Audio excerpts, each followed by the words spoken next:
Uh-oh.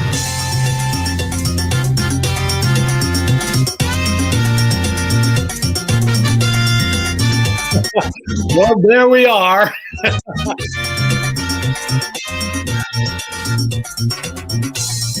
All right. Well, thanks for that, Tim. Look at that. A nice surprise party. What's your favorite color there? Who's the Green. best dancer? Green. Green? Is my favorite color. St. Patrick's Day is coming up. Of course, it's green. All right. All right. Wait for the end. It's going to get better. Well, I hope it gets better. Okay, good. It's great so far. So let's see. What do we have happening here? Okay.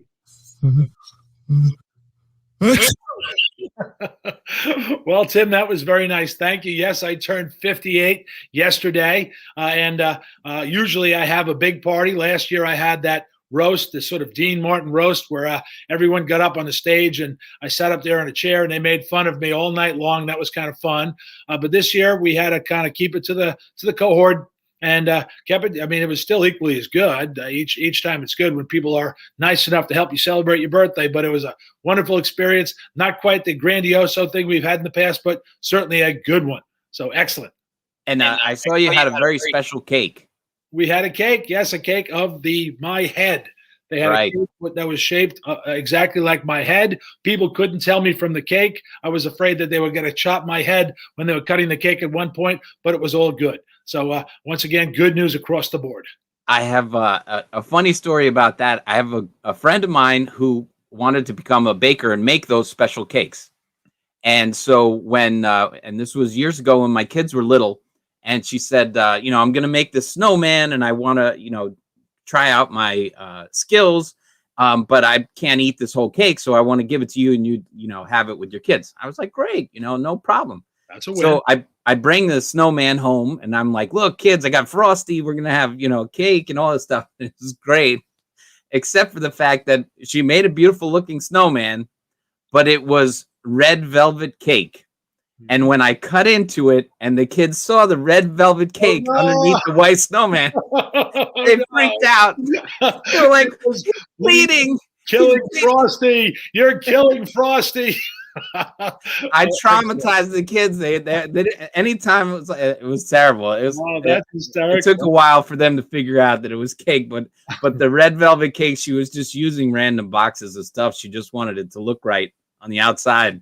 It was quite an experience for the kids. Well, that was my daughter Brittany that made my head cake, which was kind of cool. But no, that the art of making cakes is lots of fun, and I don't certainly have anywhere near the patience for it. But that Frosty bleeding all over the white icing is kind of funny. That's a good one.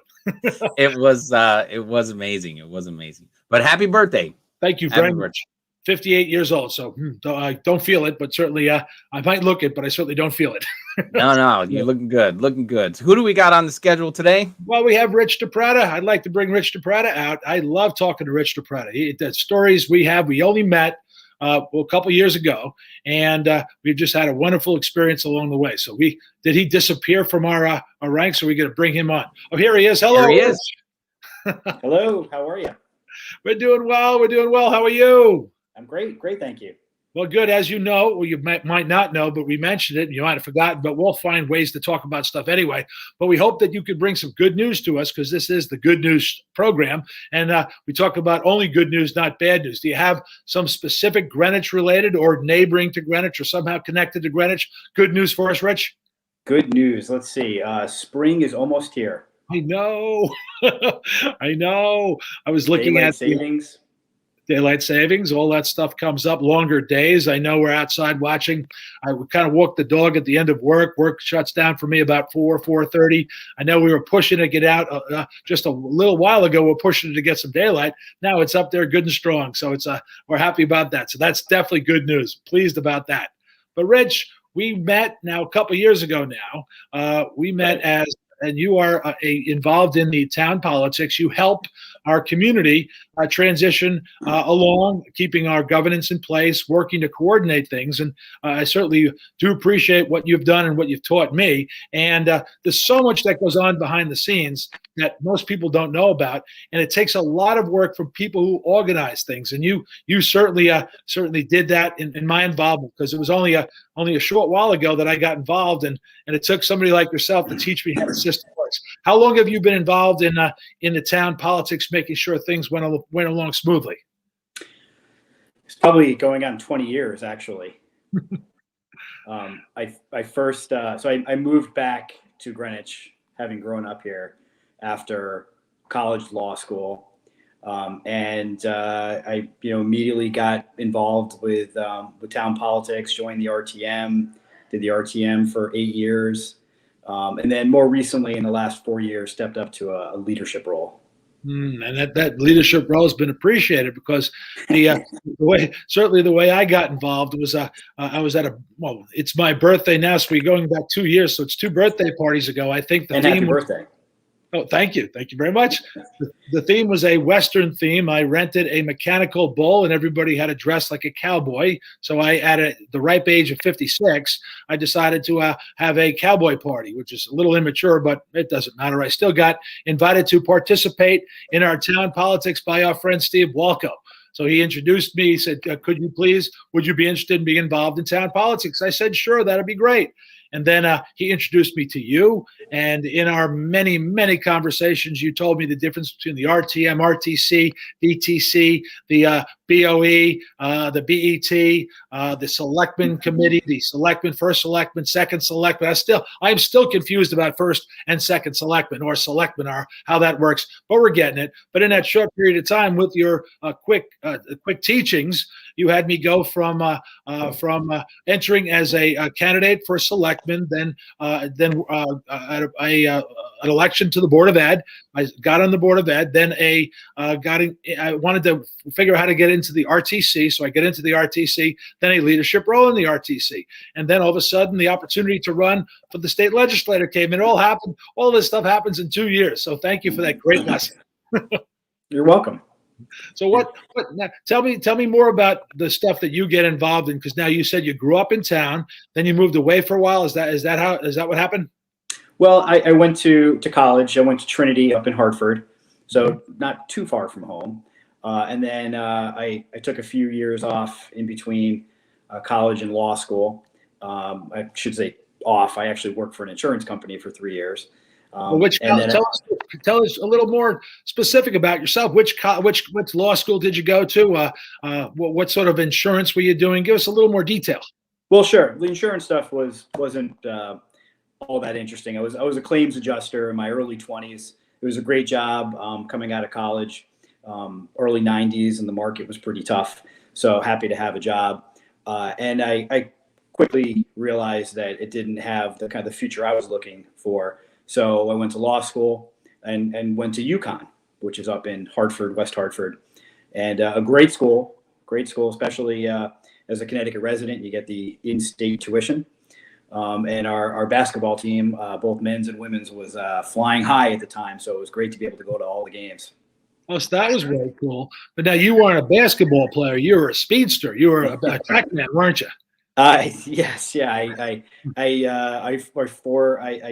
gave up the basketball scholarship, but I ran track. I did all the running sports, from cross country, indoor track to outdoor track, both in high school and college. Well, you have some significant times, I understand. Are any of your records being still in existence at Greenwich High School, or have they been taken? Now, you were Mongo was your coach. Is that correct? That's right. I know, and unfortunately, just passed away. But a great man, great coach. I remember him fondly, and I know I'm part of the Old Timers board. I know you know that organization very well, having been honored by the Old Timers as well as Coach of the Year. And I was glad that we had Coach Mongovan was a local honoree at one of our dinners, probably 5 or 6 years ago. He was a very modest guy. Well, 52 years as a coach is certainly impressive. I did 9, and and I just was drained because I just got so obsessed with it and made sure I just had to do it correctly and watched so many videos and was putting so much time into it. So it was kind of a good break for me to take a break. But 52 years coaching, the amount of people he must have influenced in a positive way, it's great. You must be doing pretty well, right? I did. Yeah, it was amazing. Great guy. And so I went to high school in the 80s, and that was, I guess, the beginning of his career. But he would take us to MSG once a year. Not everybody, but he would in the senior, when you were a senior, you got to go, and you'd be an official sort of, or a runner for the Times, bringing the Times back and forth. This is computers hadn't quite hit yet, so things were done manually back then. Absolutely. Now there's a movement in place right now. I've been contacted by a few people to try to honor Mongo in some way. So they're trying to raise money to make the track, improve the track to a legitimate or a competitive size track, and maybe put a plaque out there in some form to honor our coach that contributed 52 years of his life into our program. So I volunteered to work with that group as the Board of Education member to further that process. We are, when we're doing phase 2 of the stadium project, we are adjusting the visitor side bleachers, or replacing them, making sure that we have the proper measurement and space to put that track in place. Now, we don't have it in our budget to do the track, but this group is going to try to raise money. So maybe I could put you in touch with Brad Markowitz. Do you know Brad? I do, yeah. Well, he's initiating the movement and trying to gather the people to start raising some funds for that. He's had some kids involved in the program who are influenced in such a positive way by Mongo that he wants to do something. So maybe I could put you in touch with his group that they're starting to put together to possibly finance this operation. So that's good. Sure. I'm glad you said good things about Mongo. Now we could just, as that group grows, we'll have more power and strength with that group. And we know that you're a mover and shaker. So certainly you can help get things organized. Sounds good. So now you're involved in other things in town. I know I've seen you in the Boy Scouts. I didn't recognize you when I first walked by you, and when you were in the I think it was at town hall at one time. You were in the your uniform, and yes, that throws people. Yeah, it was, for some reason it was pre-beard, so you looked almost you're a young looking guy without your beard on, and it's a COVID beard. Exactly. So I almost thought that you were a person who was in the Boy Scouts at the time. You look so young, but then I took the second take. Now, how long have you been involved with the Boy Scouts? Well, I was an Eagle Scout in town in my younger days, so I was involved as a youth. And I have 2 kids, a boy and a girl, who are both involved in Scouts. You may have heard that the Boy Scouts, now called the Scouting BSA, it is opened up for girls as well. Mm-hmm. So my daughter was one of the first in Greenwich. A group of 9 Cub Scouts joined. They joined our pack, and I'll tell you a little quick, very interesting story on that. It was in the month of February, a little bit of cold, dark month, and we had it was a very, very enthusiastic group of girls who were in elementary school. So Cub Scouts is a K through 5 ages. And we had these 9 girls, my daughter being one of them. And because it was such a special occasion, we had the press there. We had John Toner, the selectman at the time, came to read a proclamation. And they even had Channel 12 News came. So we got on TV for it.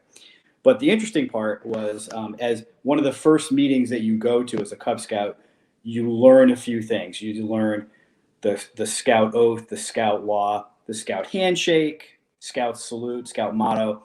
All in all, it takes maybe 5-10 minutes.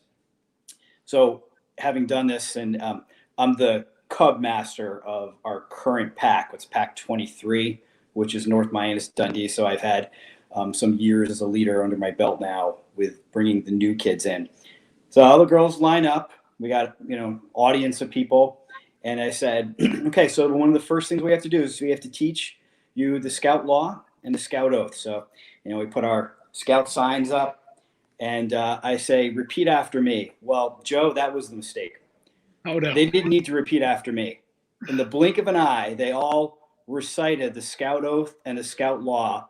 I'd already memorized it. And it was impressive and hilarious at the same time. It was a huge hit for that meeting. Well, congratulations for being part of a first. It's always great being part of a first, bringing the young Girl Scouts in. Well, I don't want to say the wrong way. I know they're not. Yeah, it's the female boys, scouts. Female scouts and male scouts together, working together on things, which I think is great. It's progress. It's good stuff. So congratulations for being part of that, and that's good news stuff. But also, I found out something about you where you have some little talents from your past. Well, your father was a cartoonist, a famous cartoonist, wasn't he? He did comics. He was, and I got confused when I first looked at it. I thought it was the Bubblegum Bazooka, but it's Palooza.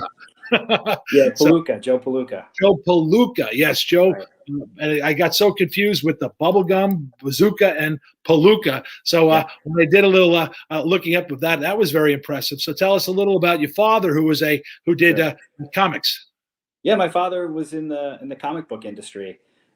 He grew up in the Depression and went into the city. He was working age and started working for a lot of the comic books, including Marvel and Stan Lee, everyone knows Stan Lee. And he would do whatever, drawing, story writing, inking, penciling, he'd do everything.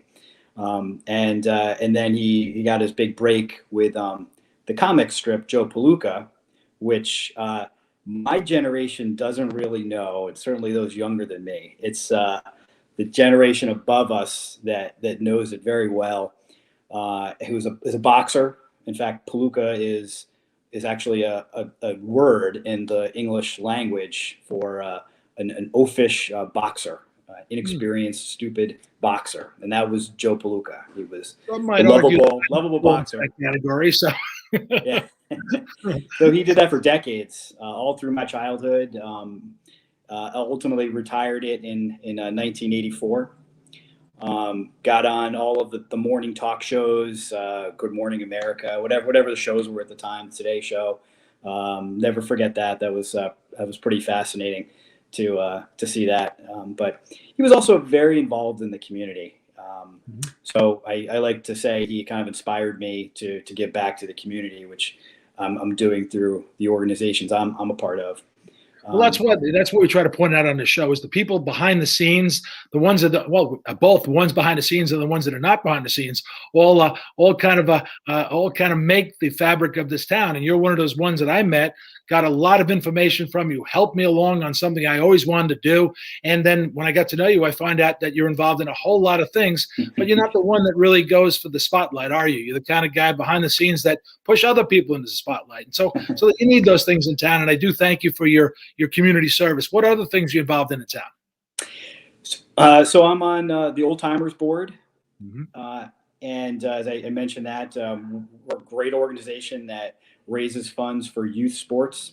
And then in more recent years, we've had our Coach of the Year, which you were a recipient of and well deserved. I've been on that board, it seems like 20 years. And I'm on the Parsonage Cottage board. So that is right next to Nathaniel Witherell.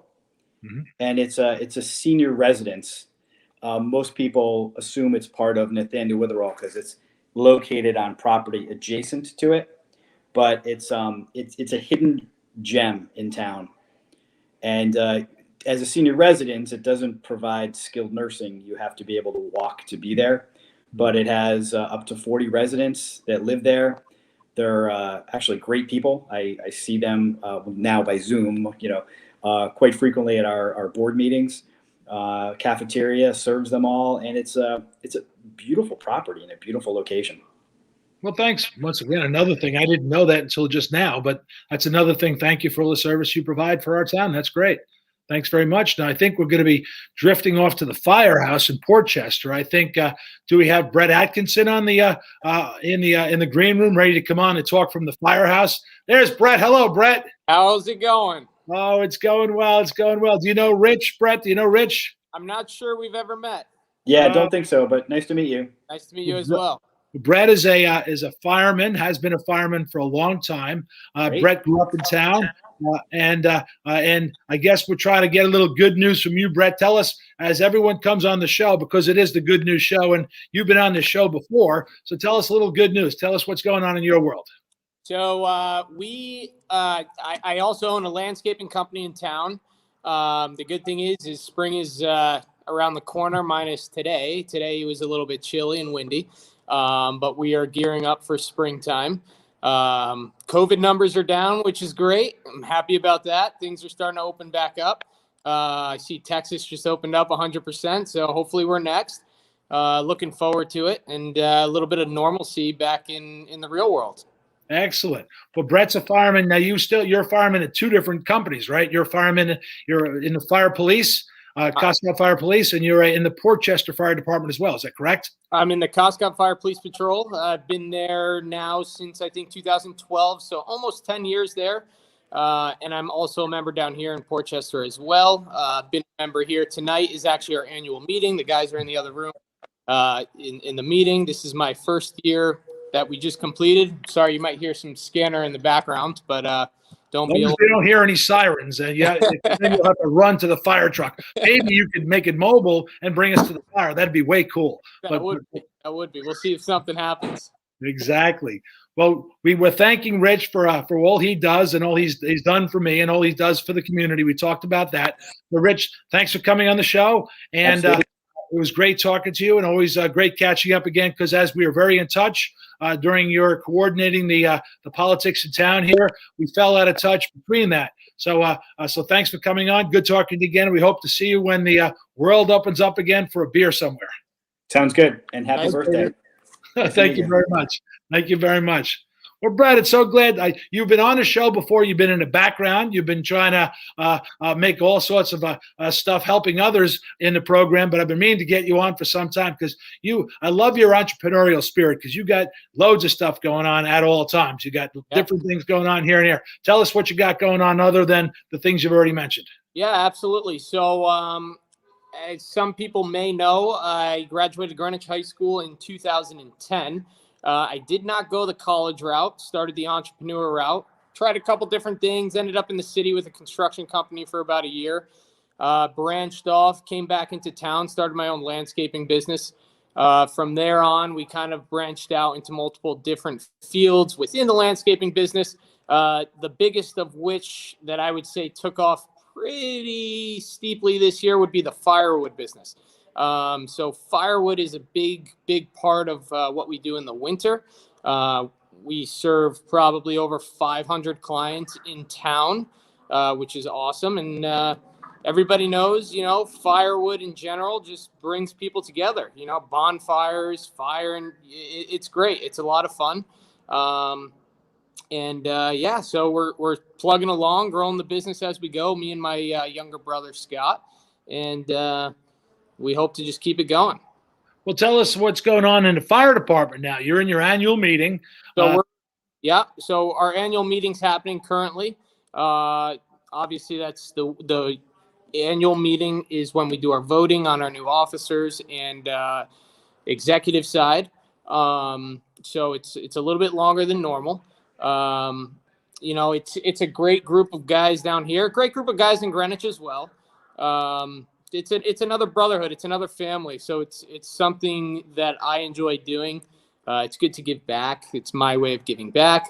And at the end of the day, I enjoy doing it, especially during my free time, Well, your family is always, I've known your family now for a lot of years, and you guys have always given back in many, many ways. So I do appreciate that. And that's kind of the theme of the show, because it's good news. Yeah. We talk about people who do good things, and you certainly are one of those people who do good things. You certainly do good work for us as far as the Atko Brothers Landscaping Company. Is that what we call it, the landscaping company, Atko Brothers? That's it. Landscaping Company, and I will recommend it to anybody who's looking for a landscaper. Does a fine job for me, and firewood, of course. In the wintertime here, it's certainly, if you need it, he's got it, loads of it. we'll bring it to you and take care of it that way. So thanks for joining us on the show. We have Caitlin. Now stay with us here because I believe Caitlin, my daughter Caitlin, is coming on the program to tell us first. She might ask Bret a question because usually the guests who are coming on with the good news, the Greenwich good news, might ask a question of the previous guest, or they could just bring good news, or we could just talk about other things. So Caitlin, you have any good news for us? You want to say anything to Bret? You didn't ask me to prepare a question. Oh, it's all spontaneous here. It's all spontaneous, but it's all good news. So, Caitlin, now you've got to be really excited about the upcoming sports season because now it looks like things are going in the right direction. You have the preseason trainings about to start. You have captain's practices going on now. I know I'm in my happy spot right now. I'm standing on the sidelines watching games. So, Caitlin, tell us how it looks like with the lacrosse season coming up ahead. Yeah, everyone's definitely really excited because since last year we didn't have one, we're all extra pumped. And we've been getting out there basically like 3 times a week. I mean, I have like a good group of girls that just goes out to the Coscob field and just shoots around and does like random drills. And we do pickup games in parking lots and whatever. But yeah, preseason starting like March 22nd or something, which is really exciting because I mean, we have a really good group of girls, so yeah. Bret, could you imagine if you would have had all your sports in school put on hold, what sort of trouble you would have gotten into? But these kids reacted very well. But you obviously had your sports and stuff. What sports did you play when you were in high school? So I was a hockey player. Hockey was our family sport, still is. But I don't know what I would do. It took up a lot of our spare time. It's what we did every weekend, practices during the week. I applaud everybody that's still in school, still, hustling to get whatever they need out of sports, their scholarships, whatnot. It's a trying time. And it's very impressive to see the kids in our community really pushing to what they want.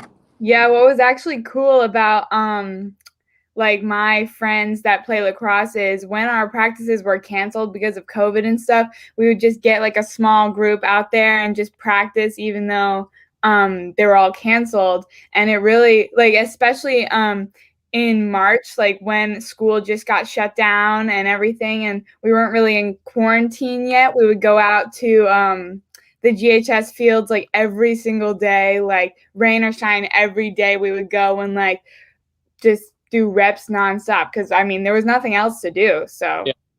Which is awesome because you know what, a lot of people nowadays are really relying on the internet to buy time and television and to stay active, to stay out there. I mean, I remember as a kid, we didn't have iPads as a kid. I feel like I'm talking like I'm old. My birthday's tomorrow. Joe, happy birthday to you too. Happy birthday to you. Excellent.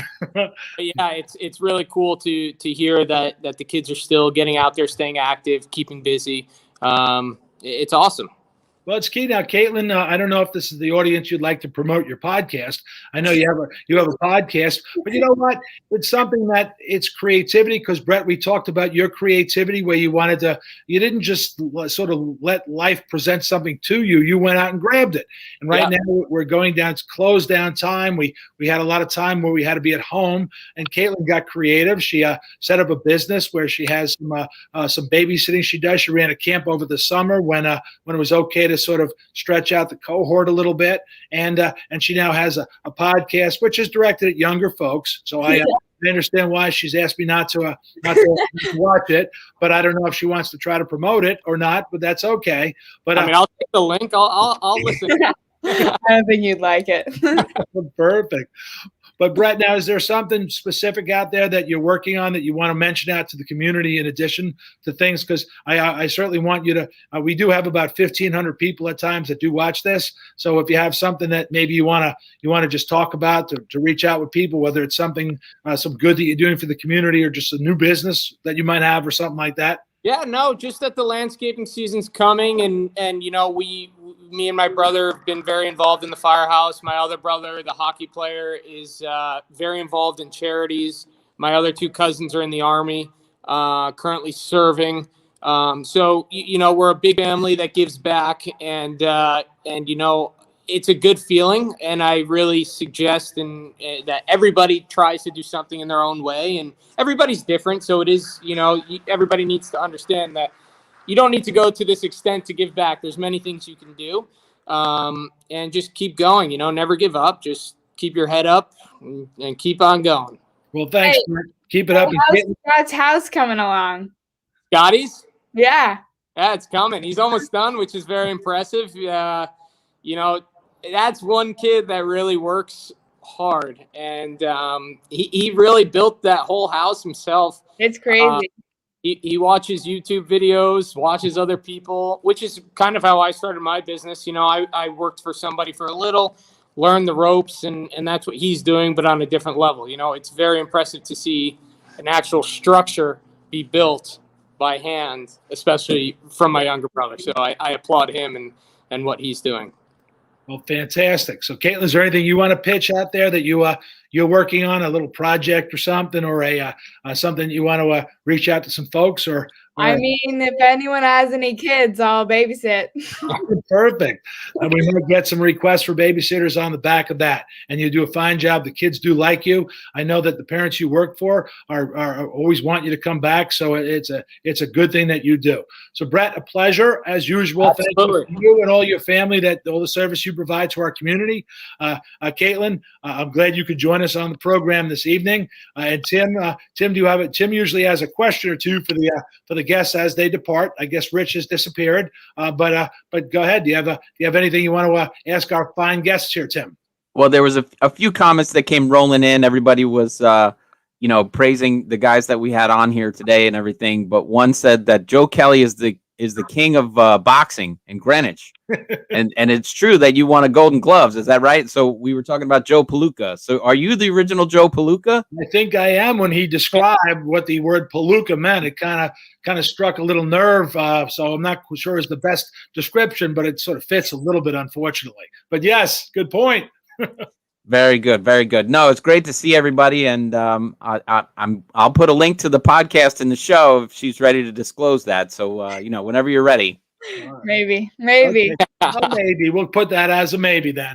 All right, everybody. Thank you very much for joining us this evening. Once again, a wonderful time had by all, and have a great evening. See you guys. See you next week. Bye-bye. Bye.